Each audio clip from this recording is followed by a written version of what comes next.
Chapitre 12. La Réforme en France. La protestation de Spire et la confession de foi d'Augsbourg, qui marquèrent l'apogée de la Réforme en Allemagne, furent suivies d'années de lutte et de ténèbres. Affaibli par des divisions intestines et assailli par de puissants ennemis, le protestantisme semblait condamné à disparaître. Des milliers de ses enfants scellaient leur témoignage de leur sang. La guerre civile éclata. La cause protestante fut trahie par l'un de ses principaux adhérents.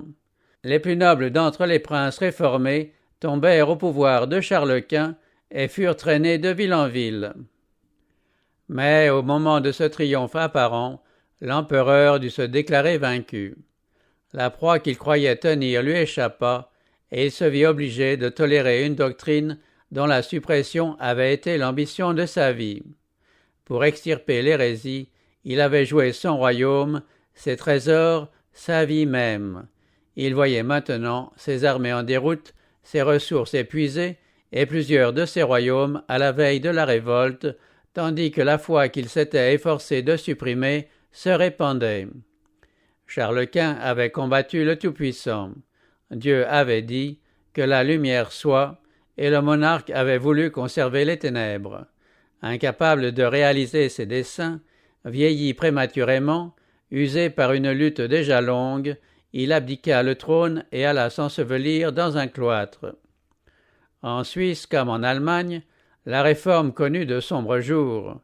Plusieurs cantons avaient accepté la foi réformée, mais d'autres se cramponnaient avec une aveugle ténacité au credo de Rome. La persécution contre les partisans de la foi nouvelle aboutit à la guerre civile. Zwingli et plusieurs de ses collaborateurs tombèrent sur le champ de bataille de Cappel. Oecolampade, terrassé par ces désastres, mourut peu après. Rome exultait et semblait sur le point de recouvrer tout ce qu'elle avait perdu. Mais celui dont les desseins sont éternels n'avait délaissé ni sa cause ni son peuple. De sa main devait sortir la délivrance. En d'autres pays, il suscitait des ouvriers pour faire triompher son œuvre. L'aurore de la Réforme commença à poindre en France avant même que le nom de Luther fût connu. L'un des premiers à recevoir la lumière fut un vieillard, Lefebvre d'Étaples, papiste zélé, savant professeur de l'Université de Paris, que ses travaux sur la littérature ancienne avaient amené à sonder les saintes écritures, dont il introduisit l'étude parmi ses élèves. Invocateur enthousiaste des saints, Lefebvre avait entrepris d'écrire une histoire des martyrs basée sur les légendes de l'Église. Ce travail, qui exigeait bien des recherches, était déjà considérablement avancé quand, pensant que les Écritures pourraient l'aider dans sa tâche, il en entreprit l'étude. Il trouva en effet des saints dans la Bible, mais bien différents de ceux du calendrier romain. Ébloui par le faisceau de lumière qu'il vit jaillir devant lui, il se détourna dès lors avec dégoût de la tâche qu'il s'était imposée. Se consacrant tout entier à la parole de Dieu, il ne tarda pas à enseigner les précieuses vérités qu'il y découvrait. En 1512, avant que Luther ou Zwingli eussent commencé leurs travaux de réforme, Lefebvre s'écriait « C'est Dieu seul qui, par sa grâce et par la foi, justifie pour la vie éternelle. » Échange ineffable, l'innocence est condamnée et le coupable est absous. La bénédiction est maudite et celui qui était maudit est béni. La vie meurt et la mort reçoit la vie, la gloire est couverte de confusion et celui qui était confus est couvert de gloire. Tout en déclarant que la gloire du salut appartient à Dieu seul, il disait que le devoir de l'obéissance est la part de l'homme. Si tu es de l'Église du Christ, tu es du corps du Christ, et si tu es du corps du Christ, tu es rempli de la divinité, car la plénitude de la divinité habite en lui corporellement. Oh, si les hommes pouvaient comprendre ce privilège, comme ils se maintiendraient purs, chastes et saints, et comme ils estimeraient toute la gloire du monde une ignominie, en comparaison de cette gloire intérieure qui est cachée aux yeux de la chair. Parmi les élèves de Lefebvre, certains recueillirent ces paroles comme des trésors, et longtemps après la mort du maître, les firent entendre au monde.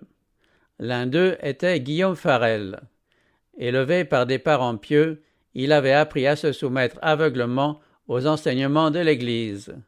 Comme l'apôtre Paul, il eût pu dire « J'ai vécu pharisien selon la secte la plus rigide de notre religion ». Romaniste fervent, il désirait ardemment détruire tout ce qui s'opposait à l'Église. Entendait-il parler contre le pape tant vénéré, il grinçait des dents comme un loup furieux, et il eût voulu que la foudre frappât le coupable, en sorte qu'il en fût du tout abattu et ruiné. Inlassable dans le culte qu'il rendait aux saints, il faisait avec Lefebvre le tour des églises de Paris pour y adorer devant les autels et déposer des offrandes devant les reliques. Mais ses dévotions ne lui apportaient pas la paix de l'âme. Tous ses actes de piété et toutes ses pénitences ne parvenaient pas à le libérer de la conviction de son péché. La foi du réformateur, qui annonçait le salut par grâce, fut pour lui comme une voix céleste. L'innocent est condamné et le criminel est acquitté. Seule la croix du Christ ouvre les portes du ciel et ferme les portes de l'enfer. Farel accepta joyeusement la vérité. Par une conversion comparable à celle de l'apôtre Paul, il passa de l'esclavage de la tradition à la liberté des enfants de Dieu. Au lieu de ressembler à un loup enragé, il devint paisible, doux et aimable comme un agneau, le cœur entièrement retiré du pape et adonné à Jésus-Christ. Tandis que Lefebvre continuait à communiquer la lumière à ses élèves, Farel, aussi zélé pour la cause du Christ qu'il avait été pour celle du pape, allait prêcher la vérité en public. Un dignitaire de l'Église, Brissonnet, évêque de Meaux, se joignit bientôt à eux. D'autres docteurs, aussi éminents par leur science que par leur piété, se mirent eux aussi à proclamer l'Évangile. La foi nouvelle fit des adhérents dans toutes les classes de la société, depuis les artisans et les paysans jusqu'aux nobles et aux princes. La sœur de François Ier, Marguerite de Navarre, ayant embrassé la foi réformée, le roi lui-même et la reine-mère semblèrent pendant un temps la considérer avec faveur. Les réformateurs, éblouis, voyaient déjà approcher le jour où la France serait gagnée à la cause de la réforme. Ils allaient être déçus dans leur attente. Des épreuves et des persécutions, miséricordieusement voilées à leurs yeux, attendaient ces disciples du Christ.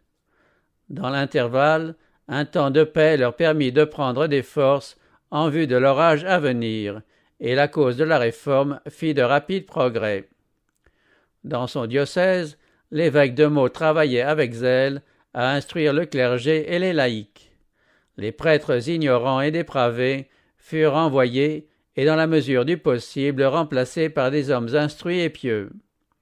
L'évêque, qui désirait ardemment mettre la parole de Dieu entre les mains de ses ouailles, ne tarda pas à voir son désir se réaliser. Lefebvre avait entrepris la traduction du Nouveau Testament et, à l'époque même où Luther faisait paraître les Écritures en allemand à Wittenberg, le Nouveau Testament était publié en français à Meaux. Brissonnet n'épargna ni peine ni argent pour le répandre dans toutes les paroisses de son diocèse, et bientôt les paysans furent en possession des Saintes Écritures. Ces âmes recevaient le message du ciel comme des voyageurs altérés saluent une source d'eau vive. Les cultivateurs aux champs, les artisans dans leur atelier, s'encourageaient dans leur travail quotidien en s'entretenant des vérités précieuses de la parole de Dieu. Le soir, au lieu de se rencontrer dans les cabarets, ils se réunissaient les uns chez les autres pour lire l'Écriture sainte, prier et louer Dieu. Un grand changement ne tarda pas à se produire dans ces localités. Les rudes paysans eux-mêmes, qui avaient vécu dans l'ignorance, éprouvaient la puissance transformatrice de la grâce divine. Ils devenaient humbles, probes, pieux, et témoignaient par là de l'action bienfaisante de l'Évangile sur les âmes sincères. La lumière qui brillait à Meaux projetait ses rayons au loin, et le nombre des convertis allait chaque jour en augmentant. La fureur de la hiérarchie fut un moment tenue en échec par le roi, qui détestait le fanatisme des moines. Mais les partisans du pape finirent par l'emporter et les bûchers s'allumèrent. L'évêque de Meaux, mis en demeure de choisir entre le feu et la rétractation, prit le chemin le plus facile. Le troupeau, en revanche, demeura ferme en dépit de la chute de son chef. Plusieurs rendirent témoignage à la vérité au milieu des flammes. Par leur foi et leur constance jusque sur le bûcher, ces martyrs annoncèrent l'Évangile à des milliers d'âmes qui n'avaient pas eu l'occasion de l'entendre en temps de paix. Les humbles et les pauvres ne furent pas seuls à confesser leur Sauveur au milieu du mépris et de l'opposition. Dans les salles somptueuses des châteaux et des palais, de nobles âmes plaçaient la vérité plus haut que le rang, la fortune et la vie même. Ceux qui étaient revêtus des armures royales se révélaient souvent plus droits et plus fermes que ceux qui portaient des soutanes et des mitres épiscopales. Louis de Berquin, d'une famille noble de l'Artois, était de ceux-là. Chevalier de la cour, cœur intrépide, gentilhomme doublé d'un savant, il était bon, affable et demeure irréprochable. Il était, dit Crespin, grand sectateur des constitutions papistiques, grand auditeur des messes et des sermons, observateur des jeûnes et jours de fête. La doctrine de Luther, alors bien nouvelle en France, lui était en extrême abomination. Mais, providentiellement amené, comme tant d'autres, à l'étude des Écritures, il fut stupéfait d'y trouver non les doctrines de Rome, mais celles de Luther. Dès ce moment, il fut entièrement acquis à la cause de l'Évangile. Tenu pour le plus instruit des membres de la noblesse française, favori du roi, il apparaissait à plusieurs par son esprit, son éloquence, son indomptable courage, son zèle héroïque et son influence à la cour, comme le futur réformateur de son pays.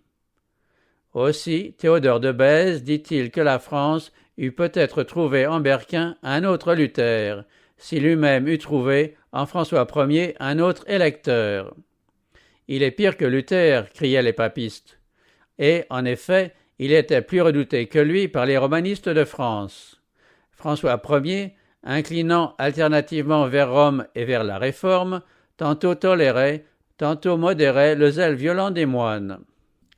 3 fois, Berquin fut emprisonné par les autorités papales et 3 fois relâché par le roi qui, admirant sa noblesse de caractère et son génie, refusait de le sacrifier à la malignité de la hiérarchie. La lutte dura des années. Maintes fois, Berquin fut averti des dangers qu'il courait en France et pressé de suivre l'exemple de ceux qui étaient allés chercher la sécurité dans un exil volontaire. Le timide et opportuniste Érasme, qui, en dépit de toute sa science, ne réussit jamais à s'élever jusqu'à la grandeur morale qui tient moins à la vie et aux honneurs qu'à la vérité, lui écrivait « Demandez une légation en pays étranger, voyagez en Allemagne, vous connaissez Bède et ses pareils, c'est une hydre à 1000 têtes qui lance de tous côtés son venin. Vos adversaires s'appellent légions. Votre cause fût-elle meilleure que celle de Jésus-Christ, ils ne vous lâcheront pas, qu'il ne vous ait fait périr cruellement. Ne vous fiez pas trop à la protection du roi.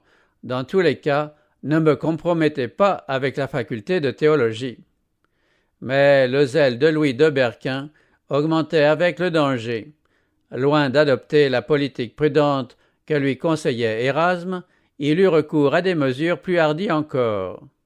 Non seulement il prêchait la vérité, mais il attaquait l'erreur. L'accusation d'hérésie que les romanistes lançaient contre lui, il la retournait contre eux. Ses adversaires les plus actifs et les plus violents étaient les savants et les moines de la Sorbonne, faculté de théologie de l'Université de Paris, l'une des plus hautes autorités ecclésiastiques, non seulement de la ville, mais de la nation. Berquin tira des écrits de ses docteurs 12 propositions qu'il déclara publiquement, contraires aux Écritures et par conséquent hérétiques, et il demanda au roi de se faire juge de la controverse. Le monarque, heureux de mettre à l'épreuve la puissance et la finesse des champions adverses, aussi bien que d'humilier l'orgueil et la morgue des moines, enjoignit aux romanistes de défendre leur cause par la parole de Dieu. Ces derniers savaient que cette arme ne les servirait guère. L'emprisonnement, la torture et le bûcher leur étaient plus familiers. Maintenant, les rôles étaient renversés, et ils se voyaient sur le point de tomber dans la fosse qu'ils avaient creusée à l'intention de Berquin. Ils se demandaient avec inquiétude comment ils sortiraient de cette impasse. À ce moment, on trouva à l'angle d'une rue une image mutilée de la Vierge. L'émotion fut grande dans la ville. Des foules accoururent sur les lieux, jetant des cris de douleur et d'indignation. Le roi fut profondément affecté, et les moines ne manquèrent pas de tirer parti de cet incident. « Ce sont là les fruits des doctrines du chevalier, s'écrièrent-ils. Tout est sur le point de s'écrouler par cette conspiration luthérienne, la religion, les lois, le trône lui-même. » Louis de Berquin fut de nouveau arrêté.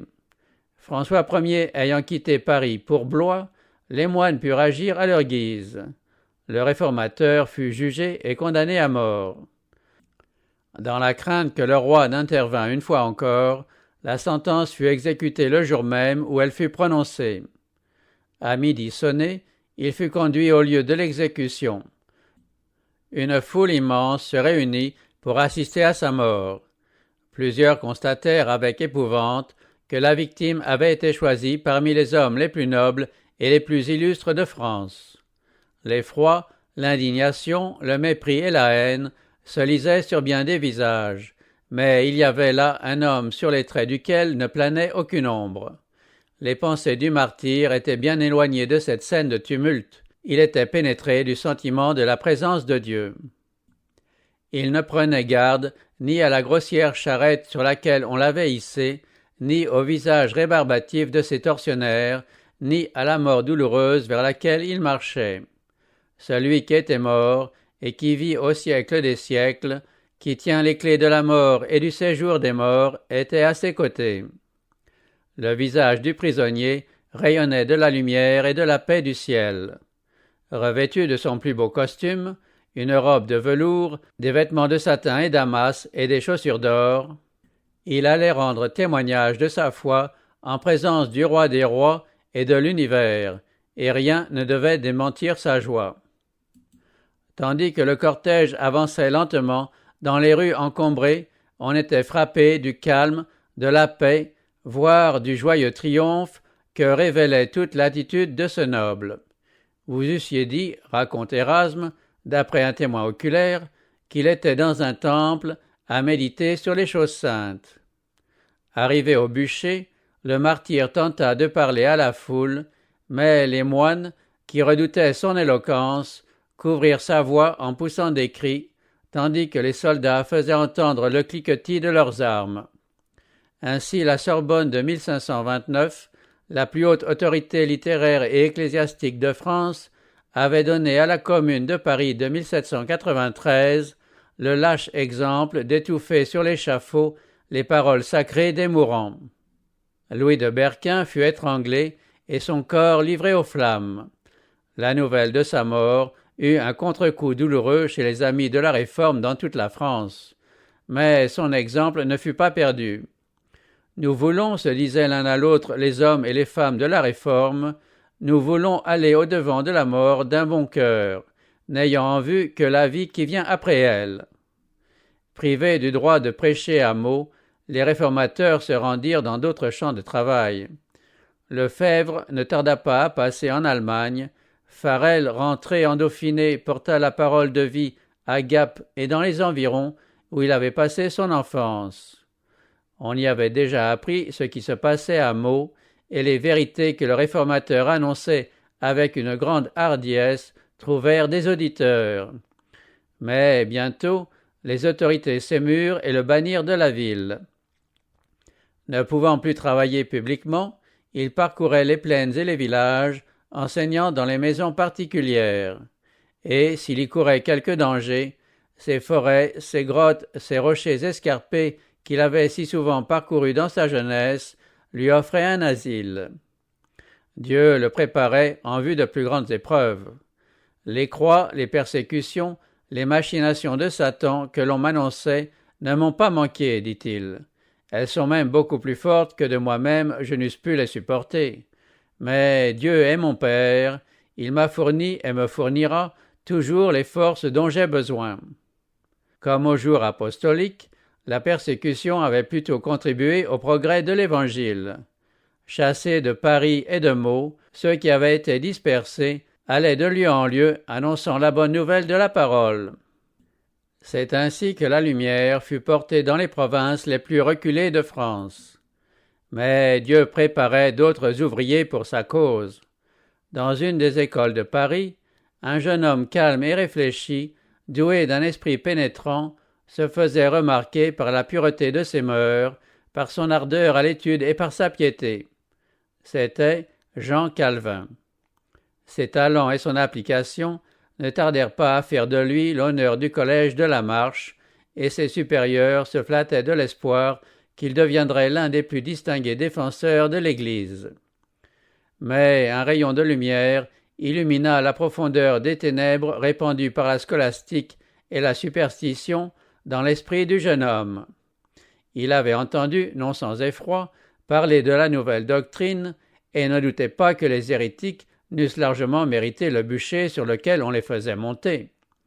Sans le vouloir, il fut mis face à face avec l'hérésie et se vit contraint de confronter la théologie romaine avec l'enseignement protestant. Calvin avait à Paris un cousin, connu sous le nom d'Olivetan, qui avait accepté la réforme. Les deux jeunes gens se rencontraient souvent pour discuter ensemble des questions qui divisaient la chrétienté. « Il y a beaucoup de religions fausses, disait Olivetan. Une seule est vraie. Les fausses, ce sont celles que les hommes ont inventées et selon lesquelles nos propres œuvres nous sauvent. La vraie, c'est celle qui vient de Dieu, selon laquelle le salut est donné gratuitement d'en haut. Je ne veux pas de vos doctrines, répondait Calvin. Leur nouveauté m'offense. Je ne puis vous écouter. Vous imaginez-vous que j'ai vécu toute ma vie dans l'erreur? Cependant, dans l'esprit du jeune étudiant, une semence avait été jetée dont il ne pouvait se débarrasser. Seul, dans sa chambre, il réfléchissait aux paroles de son cousin. Bientôt, convaincu de péché, il se vit sans intercesseur, en présence d'un Dieu saint et juste. La médiation des saints, ses bonnes œuvres et les cérémonies de l'Église étaient incapables d'expier ses péchés. Il ne voyait devant lui que ténèbres et désespoir. En vain, des docteurs de l'Église s'efforcèrent-ils de le rassurer. En vain, eut-il recours à la confession et à la pénitence. Rien ne parvenait à le réconcilier avec Dieu. En proie à ces luttes stériles, Calvin, passant un jour sur une place publique, eut l'occasion d'assister au supplice d'un hérétique condamné au bûcher et fut frappé de l'expression de paix que respirait le visage du martyr. Au milieu de ses souffrances, et, ce qui était pire, sous la redoutable excommunication de l'Église, le condamné manifestait une foi et une sérénité que le jeune homme mettait péniblement en contraste avec son désespoir, avec les ténèbres où il tâtonnait, lui, le strict observateur des ordonnances de l'Église. Sachant que les hérétiques fondaient leur foi sur les saintes Écritures, il prit la résolution de les étudier pour y découvrir, si possible, le secret de leur joie. Il y trouva Jésus-Christ. « Ô Père, s'écria-t-il, son sacrifice a apaisé ta colère, son sang a nettoyé mes souillures, sa croix a porté ma malédiction, sa mort a satisfait pour moi. Nous nous étions forgés plusieurs inutiles sottises, mais tu as mis devant moi ta parole comme un flambeau, et tu as touché mon cœur afin que j'eusse en abomination tout autre mérite que celui de Jésus. » Calvin avait été destiné à la prêtrise. À l'âge de 12 ans, nommé chapelain de la petite église de la Gésine, il avait été tonsuré selon les canons de l'église par l'évêque de Noyon. Il n'avait pas reçu les ordres, ni rempli de fonctions sacerdotales, mais il était entré dans le clergé et portait le titre de sa charge, dont il recevait les bénéfices. Voyant qu'il ne pouvait plus devenir prêtre, il se tourna vers l'étude du droit, dessein qu'il abandonna bientôt pour se consacrer entièrement à l'Évangile. Il hésitait toutefois à devenir prédicateur. Naturellement timide, il avait une haute idée des responsabilités de cette vocation et songeait à poursuivre ses études. L'insistance de ses amis finit cependant par vaincre ses scrupules. C'est une chose merveilleuse, disait-il, qu'un être de si basse extraction puisse être élevé à une telle dignité. Prudemment, il s'était mis à l'œuvre et ses paroles étaient semblables à la rosée qui rafraîchit la terre. Obligé de quitter Paris, il avait cherché un refuge à Angoulême chez la princesse Marguerite de Navarre, amie et protectrice de l'Évangile. Là, Calvin se remit au travail, allant de maison en maison, ouvrant l'Écriture sainte devant les familles assemblées et leur présentant les vérités du salut. Ceux qui entendaient ce jeune homme aimable et modeste en parlaient à d'autres, et bientôt l'évangéliste, quittant la ville, se rendit dans les villages et les hameaux. Accueilli dans les châteaux comme dans les chaumières, il jeta ainsi les fondements de plusieurs églises qui devaient rendre un courageux témoignage à la vérité. Quelques mois plus tard, il se retrouvait à Paris, où une agitation insolite régnait dans les milieux intellectuels. L'étude des langues anciennes avait attiré l'attention sur les saintes lettres, et maints savants dont le cœur n'était pas touché par la grâce discutaient vivement la vérité et parfois même combattaient les champions du romanisme. Bien que passé maître dans les controverses théologiques, Calvin avait une mission plus élevée que celle de ses bruyants dialecticiens. Mais les esprits étaient agités et le moment était propice pour leur présenter la vérité. Pendant que les salles des universités retentissaient de la clameur des disputes théologiques, Calvin allait de maison en maison, expliquant les Écritures et ne parlant que de Jésus et de Jésus crucifié. Par la grâce de Dieu, Paris devait recevoir une nouvelle invitation au festin évangélique. L'appel de Lefebvre et de Farel ayant été rejeté, le message devait encore être présenté dans la capitale à toutes les classes de la société. Sous l'influence de préoccupations politiques, le roi n'avait pas encore pris tout à fait position avec Rome contre la Réforme. Sa sœur Marguerite, nourrissant toujours l'espoir de voir le protestantisme triompher en France, voulut que la foi réformée fût annoncée à Paris. En l'absence du roi, elle ordonna à un ministre protestant, Gérard Roussel, de prêcher dans les églises de la capitale.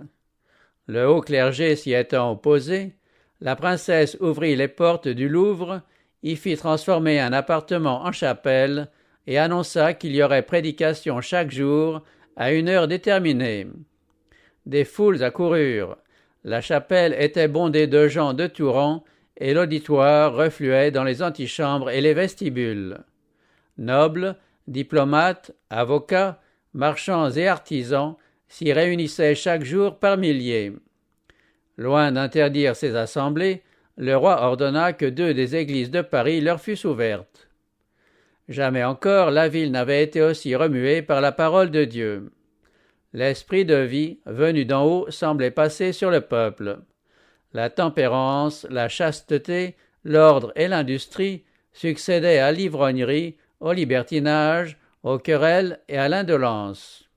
Mais la hiérarchie ne restait pas inactive.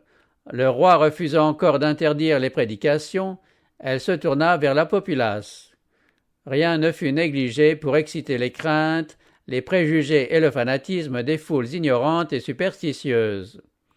Aveuglement soumis à ces faux docteurs, Paris, comme autrefois Jérusalem, ne connut pas le temps où il était visité, ni les choses qui appartenaient à sa paix. 2 années durant, la parole de Dieu fut prêchée dans la capitale. Beaucoup de personnes acceptèrent l'Évangile, mais la majorité le rejeta. François Ier ne s'était montré tolérant que dans des vues politiques, et le clergé réussit à reprendre son ascendant. De nouveau, les églises se fermèrent et les bûchers s'allumèrent. Calvin était encore à Paris où, tout en continuant à répandre la lumière autour de lui, il se préparait en vue de son activité future par l'étude, la méditation et la prière. Mais il ne tarda pas à être signalé aux autorités qui décidèrent de le condamner au supplice du bûcher. Il se croyait en sécurité dans sa retraite quand ses amis accoururent dans sa chambre pour lui annoncer que les agents de la force publique étaient sur le point de s'assurer de sa personne. Au même instant, On frappa violemment à la porte extérieure. Il n'y avait pas un instant à perdre. Quelques amis entretinrent les agents à la porte, tandis que les autres le firent descendre par une fenêtre. Se dirigeant en toute hâte vers les faubourgs extérieurs, il entra chez un ouvrier, ami de la Réforme, emprunta les vêtements de son hôte et, une houe sur l'épaule, continua son voyage. Cheminant vers le sud, il retrouva de nouveau un asile dans les États de Marguerite de Navarre. Grâce à la protection de puissants amis, Calvin passa quelques mois en sécurité à Angoulême, où il se livra, comme précédemment, à l'étude. Mais, poursuivi par le besoin d'évangéliser son pays, il ne put rester longtemps inactif et, dès que l'orage se fut un peu calmé, il alla chercher un nouveau champ d'activité. À Poitiers, siège d'une université où les nouvelles opinions étaient favorablement accueillies, les gens de toutes les classes écoutèrent joyeusement les paroles de la vie éternelle qu'il présentait en privé, soit chez le premier magistrat de la ville, soit à son domicile particulier, soit encore dans un jardin public. Comme le nombre de ses auditeurs allait en augmentant, on jugea prudent de s'assembler en dehors de la ville. Une caverne située au bord d'une gorge étroite et profonde, et masquée par des rochers et des arbres, fut choisie comme lieu de réunion, et les gens de la ville s'y rendaient par petits groupes en prenant des chemins différents. C'est dans cette retraite que la parole de Dieu était lue et méditée. C'est là que la Sainte Seine fut célébrée pour la première fois par les protestants de France. De cette petite église sortirent plusieurs évangélistes fidèles. Ne pouvant abandonner l'espoir de voir la France accepter la Réforme, Calvin rentra encore une fois à Paris. Mais il trouva presque toutes les portes fermées. Enseigner l'Évangile, c'était marcher au bûcher. Cet état de choses le décida à se rendre en Allemagne. À peine avait-il passé la frontière qu'un orage éclatait sur les protestants de France. S'il était resté dans son pays, le jeune évangéliste aurait certainement péri dans une tuerie générale. Voici ce qui s'était passé. Désireux de voir leur pays marcher de pair avec l'Allemagne et la Suisse, les réformateurs français s'étaient décidés à frapper contre les superstitions de Rome, un coup hardi qui secoua la nation tout entière. En conséquence, ils firent afficher dans toute la France des placards attaquant la messe. Au lieu d'avancer la cause de la Réforme, cet acte d'un zèle inconsidéré déchaîna la persécution non seulement sur ses auteurs, mais aussi sur les amis de l'Évangile dans tout le pays. Il donna à la hiérarchie ce qu'elle attendait depuis longtemps, un prétexte pour demander l'extirpation des hérétiques, considérés comme dangereux pour la stabilité du trône et la paix de la nation. Une main secrète, celle d'un ami imprudent ou d'un ennemi perfide, ce mystère n'a jamais été éclairci, plaça l'une de ces affiches sur la porte de la chambre particulière du roi. Ce placard attaquait avec virulence une superstition entourée de respect depuis des siècles. Devant la hardiesse incroyable qui osait porter cette accusation effrayante sous ses yeux, François Ier entra dans une violente colère. Dans sa consternation, il resta quelques instants tout interdit. Revenu à lui, il laissa éclater sa fureur. Il s'écria « Qu'on saisisse indistinctement tous ceux qui sont suspects de l'hérésie. Je veux tout exterminer. » Les dés en étaient jetés, le roi s'était rangé du côté de Rome. Des mesures furent aussitôt prises pour arrêter tous les luthériens de Paris. Un pauvre artisan, adhérent de la foi nouvelle, qui s'était employé à convoquer les croyants aux assemblées secrètes, fut sommé, sous peine d'être brûlé, de conduire l'émissaire du pape au domicile de tous les protestants de Paris. Tout d'abord, il recula d'horreur devant une telle besogne. Mais la crainte du bûcher finit par l'emporter et il consentit à trahir ses frères. Accompagné du traître, précédé de l'hostie et entouré d'un cortège de prêtres, de porteurs, d'encensoirs, de moines et de soldats, Morin, le policier royal, parcourut lentement les rues de Paris. La démonstration était ostensiblement en l'honneur du Saint-Sacrement. En réalité, c'était une réplique hypocrite, meurtrière et impitoyable à l'attaque mal avisée contre la messe par les réformateurs. Arrivé en face de la maison d'un luthérien, le traître, sans proférer une parole, faisait un signe.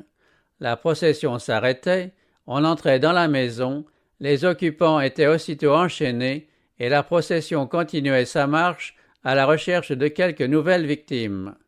Il n'épargnait maisons, grandes ou petites, dit le chroniqueur, comme aussi tous les collèges de l'université de Paris. Morin faisait trembler toute la ville, c'était le règne de la terreur. Les victimes furent mises à mort au milieu de véritables tortures.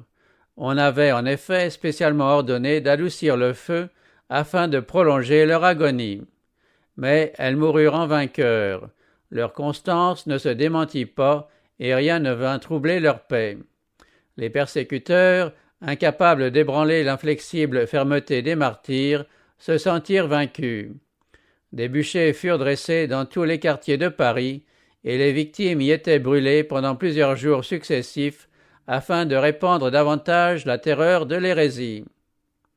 En définitive, l'Évangile triompha. Tout Paris eut l'occasion de voir quel genre d'hommes les nouvelles opinions pouvaient engendrer. Aucune chair n'eût été comparable au bûcher des victimes. La joie sereine que respirait le visage de ces hommes qui se rendaient au lieu de l'exécution, leur héroïsme au milieu des flammes, la charité avec laquelle ils pardonnaient à leurs persécuteurs, transformaient dans nombre de cas la colère en pitié, la haine en amour, et plaidaient avec une irrésistible éloquence en faveur de l'Évangile. Désireux d'entretenir la fureur populaire, les prêtres répandaient contre les protestants les plus noires calomnies. On les accusait de conspirer le massacre des catholiques, le renversement de l'État et l'assassinat du roi. On ne pouvait pas avancer l'ombre d'une preuve à l'appui de ces allégations. Ces sombres prophéties devaient toutefois s'accomplir dans des circonstances bien différentes et pour des causes d'une toute autre nature.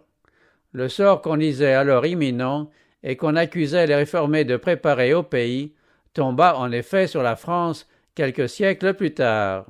Mais l'avalanche effroyable qui s'abattit alors sur le roi, sur son gouvernement et sur ses sujets, eut pour cause directe les cruautés exercées par les catholiques contre d'innocents protestants. Seulement, les fauteurs de cette catastrophe furent les incrédules et les partisans du pape. Ce ne fut pas l'établissement du protestantisme, mais son écrasement qui, 3 siècles plus tard, précipita ce cataclysme sur la France. La suspicion et la terreur se répandirent dans toutes les classes de la société.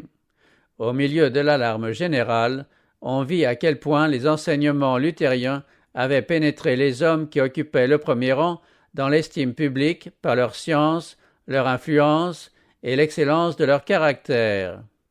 Soudain, des postes d'honneur et de confiance se trouvèrent vacants. Des artisans, des imprimeurs, des auteurs, des professeurs d'université et même des courtisans disparurent. Des centaines d'hommes s'enfuirent de Paris et s'exilèrent volontairement. Beaucoup d'entre eux donnèrent alors la première preuve de leur sympathie pour la foi réformée. Les papistes, voyant avec stupéfaction le grand nombre d'hérétiques insoupçonnés qui avaient été tolérés au milieu d'eux, tournèrent leur fureur contre la multitude de victimes plus humbles qui tombaient en leur pouvoir. Les prisons regorgeaient et l'atmosphère elle-même semblait obscurcie par la fumée des bûchers allumés pour brûler les confesseurs de l'Évangile.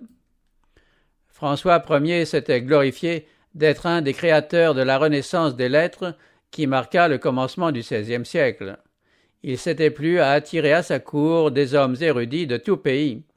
C'est à son amour des lettres et à son mépris pour l'ignorance et la superstition des moines qu'était dû, au moins en partie, le degré de tolérance qu'il avait accordé à la Réforme.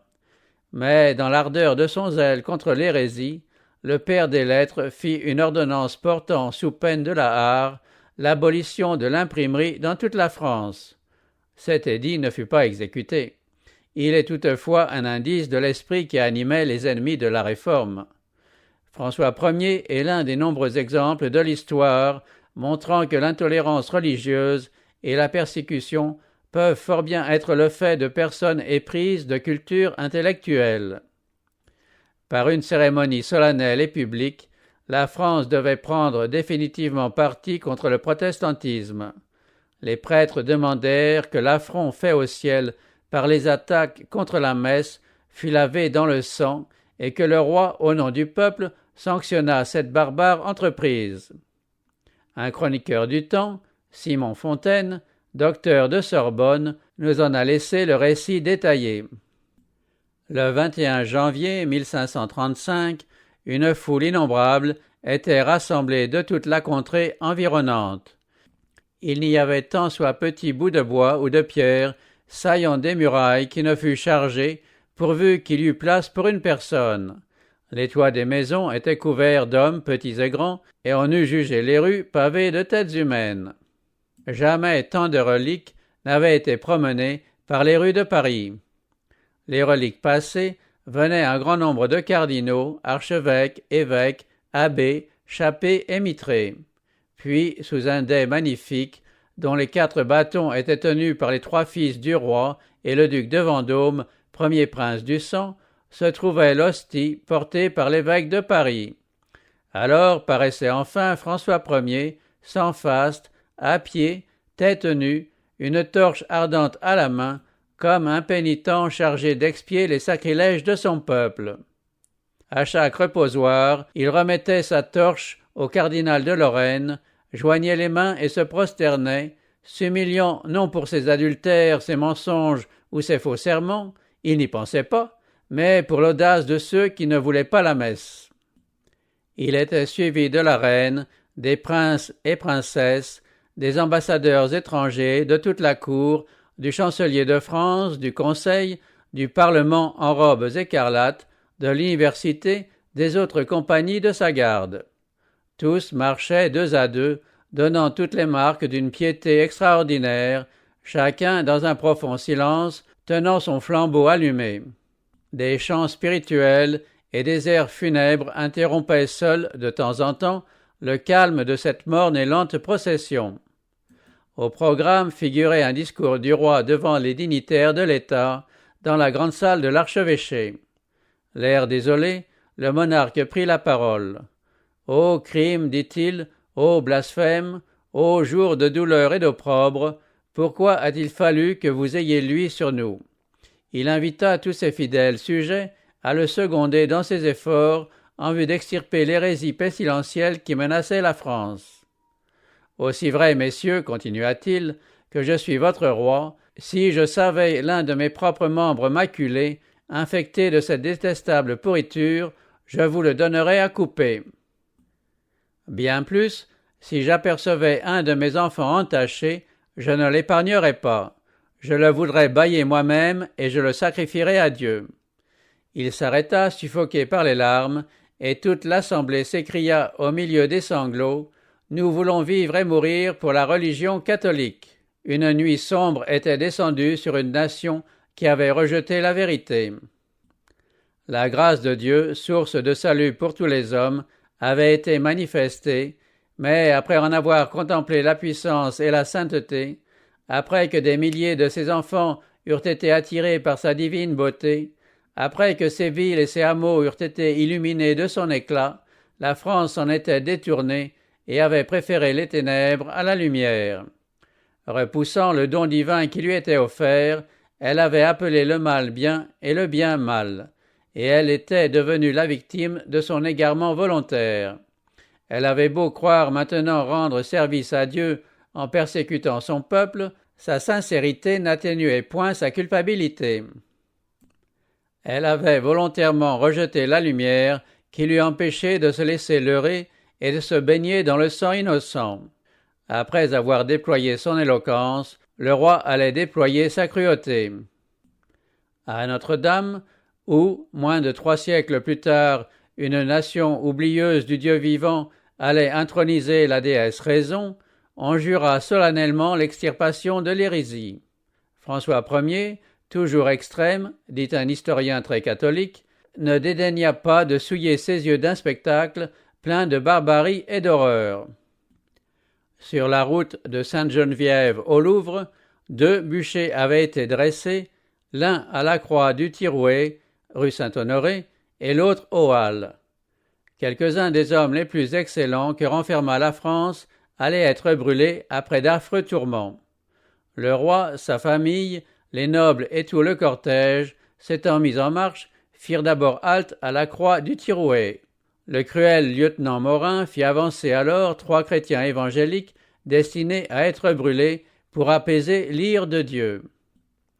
C'étaient l'excellent Valeton, le receveur de Nantes, maître Nicole, clerc de greffier du Châtelet et un autre. Les prêtres, sachant que Valeton était homme de crédit et désirant le gagner, s'approchèrent de lui et lui dirent « Nous avons avec nous l'Église universelle. Hors d'elle, point de salut. Rentrez-y, votre foi vous perd. » Ce fidèle chrétien répondit « Je ne crois que ce que les prophètes et les apôtres ont jadis prêché, et ce qu'a cru toute la compagnie des saints. Ma foi a en Dieu une confiance qui résistera à toutes les puissances de l'enfer. » Les gens de bien qui se trouvaient épars dans la foule admiraient sa fermeté, et la pensée qu'il laissait derrière lui une femme désolée touchait tous les cœurs. François et ses courtisans n'en avaient pas encore assez. « Ô Halles !» s'écriait-on, et une masse de curieux courait précipitamment de ce côté, sachant que les bourreaux y avaient préparé un second divertissement de même nature. À peine le roi et son cortège y furent-ils arrivés qu'on commença à faire l'effroyable estrapade. François Ier rentra satisfait au Louvre. Les courtisans qui l'entouraient disaient que le triomphe de la Sainte Église était à jamais affermi dans le beau royaume de France. Le 29 janvier, le roi rendit un édit pour l'extirpation de la secte luthérienne qui a pullulé et pullule dans le royaume, avec commandement de dénoncer ces sectateurs.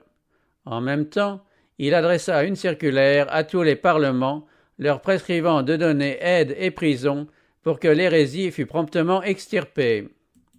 L'évangile de paix, rejeté par la France, allait en effet être banni du royaume, mais à quel prix? Le 21 janvier 1793, 258 ans après ces lamentables scènes, une procession d'un autre genre parcourait les rues de Paris pour une raison tout à fait différente. Le roi en était de nouveau le principal personnage. De nouveau, on entendait les clameurs de la populace demander d'autres victimes.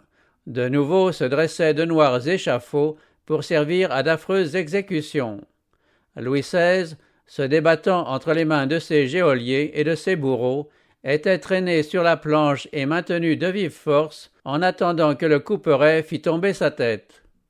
Le roi de France ne devait pas périr seul. Près du même lieu, pendant les jours sanglants de la terreur, 2800 hommes et femmes furent décapités. La Réforme avait ouvert le livre de Dieu devant le monde, elle avait rappelé les préceptes de la loi divine et proclamé ses droits sur les consciences. L'amour infini avait fait connaître aux hommes les statuts et les principes du ciel. Dieu avait dit « Vous les observerez et vous les mettrez en pratique, car ce sera là votre sagesse et votre intelligence aux yeux des peuples qui entendront parler de toutes ces lois et qui diront « Cette grande nation est un peuple absolument sage et intelligent. » En rejetant le don du ciel, la France répandait des semences d'anarchie et de ruine, dont la moisson inévitable fut récoltée sous la Révolution et le règne de la Terreur. Longtemps avant la persécution provoquée par les placards, l'intrépide et ardent Farel avait été obligé de quitter le pays de sa naissance. Il s'était retiré en Suisse où, secondant Zwingli dans ses travaux, il contribua à faire triompher la Réforme. C'est à ce pays qu'il devait consacrer les dernières années de sa vie.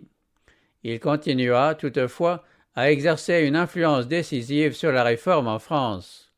Pendant les premières années de son exil, il consacra beaucoup de temps à évangéliser ses compatriotes du Jura, d'où, avec une inlassable vigilance, il surveillait le conflit qui sévissait dans son pays natal, prodiguant ses paroles d'exhortation et ses conseils. Grâce à ses encouragements et au concours d'autres exilés, les écrits des réformateurs allemands aussi bien que l'écriture sainte étaient traduits en français et imprimés à grand tirage. Ces ouvrages furent largement répandus en France par des colporteurs auxquels ils étaient cédés à bas prix, ce qui leur donnait la possibilité de vivre du produit de leur vente et de poursuivre leur œuvre.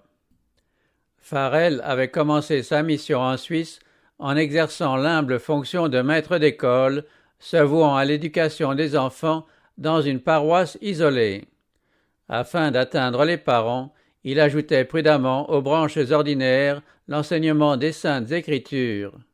Quelques-uns ayant reçu la parole, les prêtres intervinrent et soulevèrent contre le réformateur les campagnards superstitieux. Ce ne peut être l'évangile du Christ, disaient les prêtres, puisque sa prédication amène non la paix, mais la guerre. Comme les disciples de Jésus, lorsqu'il était persécuté en un lieu, Farel fuyait dans un autre, allant de village en village et de ville en ville, voyageant à pied, exposé au froid, à la faim, à la fatigue. Partout en danger de mort, il prêchait sur les places de marché, dans les églises et, à l'occasion, dans la chaire des cathédrales. Il lui arrivait de se trouver sans auditeur. Parfois, sa prédication était interrompue par des cris et des moqueries. D'autres fois, il était violemment expulsé du lieu de l'assemblée. À maintes reprises, poursuivi et frappé par la populace, il fut laissé pour mort. Mais il ne se décourageait pas. Repoussé, il revenait opiniâtrement à l'assaut et finissait par voir des villes, des bourgs et des villages, autrefois forteresses de la papauté, ouvrir leurs portes à l'Évangile. La petite paroisse d'Aigle, qui fut le théâtre de ses premiers travaux, ne tarda pas à se ranger sous la bannière de la Réforme. Les villes de Morat et de Neuchâtel, abandonnant aussi les rites du romanisme, enlevèrent les idoles de leurs églises. Depuis longtemps, Farel aspirait à planter l'étendard protestant à Genève. Si cette ville pouvait être gagnée, pensait-il, elle deviendrait un centre pour la Réforme en Suisse, en France et en Italie. Dans cette perspective, il avait réussi à rallier à la cause de l'Évangile plusieurs bourgs et villages des environs. Accompagné d'un collaborateur nommé Antoine Saunier, il entra dans Genève. Mais il ne put y prêcher que 2 fois. Les prêtres ayant échoué dans leurs efforts pour le faire condamner par l'autorité civile, le sommèrent de comparaître devant un tribunal ecclésiastique où ils se rendirent avec des armes cachées sous leur soutane, déterminés à lui ôter la vie. En dehors de la salle, une populace furieuse, armée de gourdins et d'épées, s'apprêtait à le tuer dans le cas où il réussirait à s'échapper du tribunal. Farel fut sauvé grâce à la présence des magistrats civils et d'une troupe armée.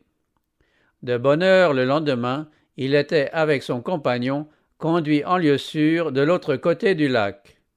Ainsi se termina sa première tentative d'évangélisation à Genève. La seconde fois, on choisit un instrument plus modeste. C'était un jeune homme de si chétive apparence qu'il fut froidement reçu même par les amis de la Réforme. Que pouvait faire cet homme inexpérimenté là où Farel avait échoué? Comment pourrait-il résister à la tempête devant laquelle le vaillant réformateur avait dû battre en retraite? Ce n'est ni par la puissance ni par la force, mais c'est par mon esprit, dit l'Éternel des armées. En effet, Dieu a choisi les choses folles du monde pour confondre les sages. Dieu a choisi les choses faibles du monde pour confondre les fortes. Car la folie de Dieu est plus sage que les hommes, et la faiblesse de Dieu est plus forte que les hommes.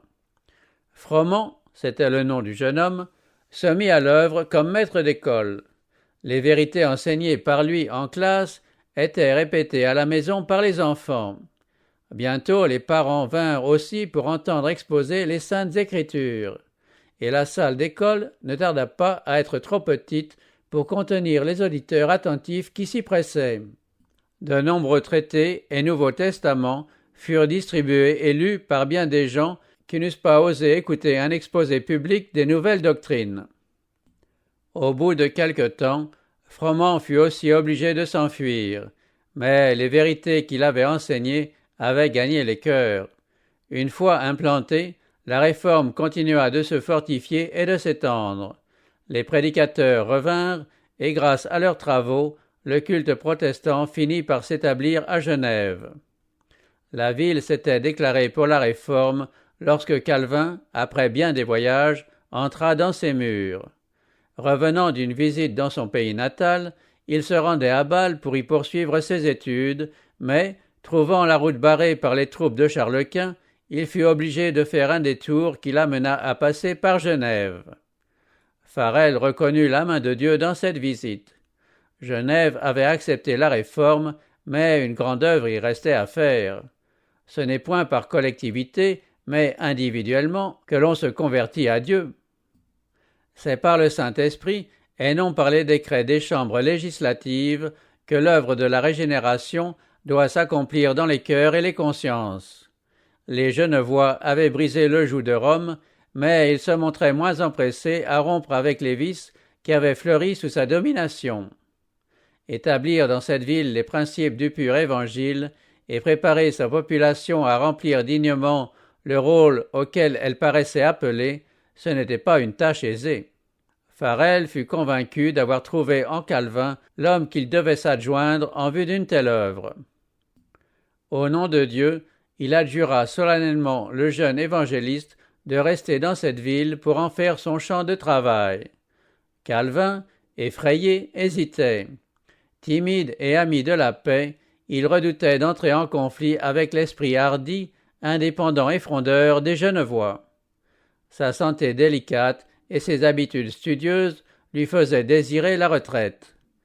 Pensant qu'il pourrait mieux servir la cause de la réforme par la plume, il cherchait un lieu paisible où il pût se livrer à l'étude et, de là, instruire et édifier les églises au moyen de la presse. Mais, dans la sommation de Farel, il crut entendre la voix de Dieu et n'osa plus résister. Il lui sembla, dit-il plus tard, que la main de Dieu descendait du ciel, qu'elle le saisissait et qu'elle le fixait irrévocablement à la place qu'il était si impatient de quitter. De grands périls menaçaient alors la cause protestante. Le pape fulminait ses foudres contre Genève et des nations puissantes méditaient sa ruine. Comment cette petite cité pourrait-elle échapper à la puissante hiérarchie qui avait subjugué tant de rois et d'empereurs? Comment pourrait-elle résister aux armées des grands conquérants de la terre? Dans toute la chrétienté, les protestants étaient entourés d'ennemis formidables. Les premiers triomphes de la réforme passée, Rome rassemblait de nouvelles forces dans l'espoir de l'écraser.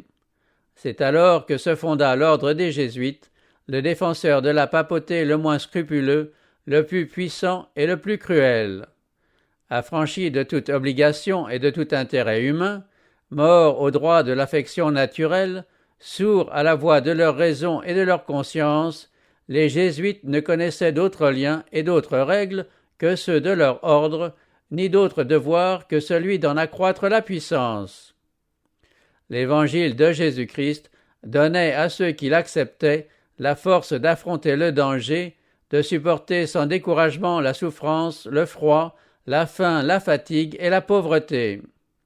Il les rendait capables de prêcher la vérité sans craindre ni la roue, ni la prison, ni le bûcher. Pour les combattre, le jésuitisme inspira à ses disciples un fanatisme qui leur permettait d'affronter les mêmes dangers et d'opposer à la vérité toutes les armes de l'erreur. Pour arriver à leur fin, il n'y avait pour eux ni crime trop hideux, ni duplicité trop basse, ni stratagème trop audacieux. Ayant fait vœu de pauvreté et d'humilité perpétuelle, ils ne recherchaient la fortune et le pouvoir que pour les faire servir à la suppression du protestantisme et au rétablissement de la suprématie papale. En fonction de leur ordre, ils revêtaient une apparence de sainteté, visitaient les prisons et les hôpitaux, secouraient les malades et les pauvres, professaient avoir renoncé au monde et se réclamaient du nom de ce Jésus qui allait de lieu en lieu en faisant du bien. Mais cet extérieur irréprochable cachait souvent les desseins les plus noirs et les plus odieux. L'un des principes fondamentaux de cet ordre était que la fin justifie les moyens. En vertu de ce principe, le mensonge, le vol, le parjure, le meurtre étaient non seulement pardonnables, mais méritoire quand il servait les intérêts de l'Église. Sous des déguisements divers, les jésuites s'insinuaient dans les bureaux de l'État, devenaient conseillers des rois et dirigeaient la politique des nations. Ils se faisaient serviteurs pour espionner leurs maîtres. Ils fondaient des collèges pour les fils des princes et des nobles et pour le peuple des écoles où ils attiraient les enfants de parents protestants qu'ils accoutumaient à observer les rites de l'Église. Toute la pompe des cérémonies romaines était mise à réquisition pour éblouir et captiver les imaginations, et il arrivait ainsi que des fils trahissaient la foi pour laquelle leur père avait souffert. L'ordre des Jésuites se répandit rapidement dans toutes les parties de l'Europe, et partout on assistait à une recrudescence du papisme. Pour ajouter à la puissance des Jésuites, une bulle papale rétablit l'Inquisition. Malgré l'horreur qu'il inspirait, même dans les pays catholiques, ce terrible tribunal fonctionna de nouveau sous la direction des émissaires de Rome et des atrocités trop odieuses pour être décrites furent répétées dans ses cachots. Dans plusieurs pays, des milliers et des milliers d'hommes, la fleur de la nation, purs parmi les purs, gentilshommes et lettrés, pieux pasteurs et philanthropes, citoyens industrieux et loyaux patriotes, savants éminents, artistes distingués et habiles artisans, furent mis à mort ou contraints de s'enfuir à l'étranger.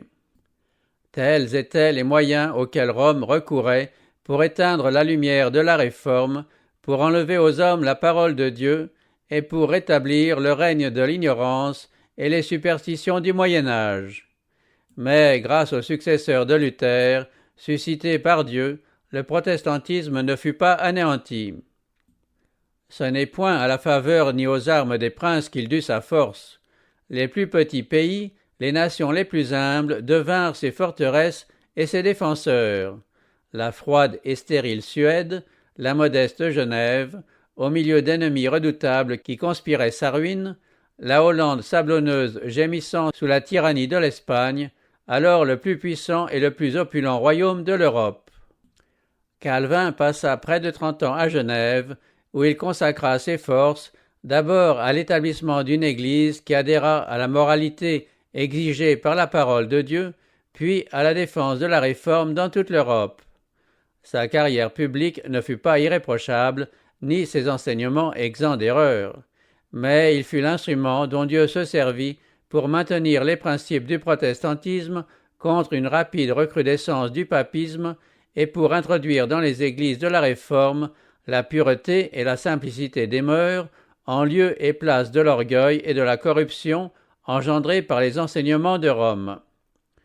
De Genève partaient des prédicateurs qui allaient répandre la doctrine réformée, et de là aussi étaient envoyés des ouvrages destinés à faire connaître l'Évangile. C'est là que, de tous les pays, les persécutés s'adressaient pour recevoir des instructions, des conseils et des encouragements. La cité de Calvin devint le refuge des réformés traqués dans toute l'Europe occidentale. Fuyant la tempête séculaire de la persécution, les fugitifs affluaient aux portes de Genève. Affamés, blessés, arrachés à leur foyer et à leur famille, ils y rencontraient un accueil chaleureux et les soins les plus tendres. En retour du foyer que leur offrait cette ville hospitalière, ces réfugiés lui apportaient leurs arts, leur science et leur piété. Plusieurs de ceux qui y avaient trouvé un asile en repartaient pour aller combattre la tyrannie de Rome dans leur patrie. Jean Knox, le brave réformateur de l'Écosse, nombre de puritains anglais, les protestants de Hollande et d'Espagne, comme les huguenots de France, emportaient de Genève le flambeau de la vérité, destiné à dissiper les ténèbres qui pesaient sur leur patrie.